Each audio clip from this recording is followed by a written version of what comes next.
మీరు అతను గుద్దింది మీరు సార్ చెప్పిలా మధ్యలో వస్తున్నాడు ఎలా వచ్చినా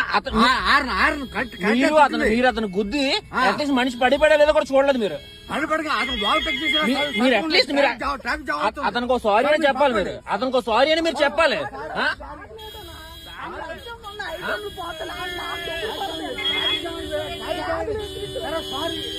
సారీ కాదండి,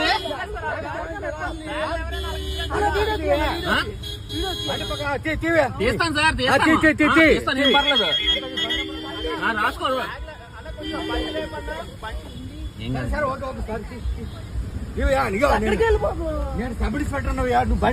సార్ మీరు ఎవరైనా అయ్యి ఉండదు సార్, అది పద్ధతి కాదు. మీరు సబ్ ఇన్స్పెక్టర్ అయితే మీ అబ్బాయి ఇసేస్తాడా? అలా ఇసేస్తాడా మీ అబ్బాయి? మీ అబ్బాయి అలా ఇసేస్తాడా?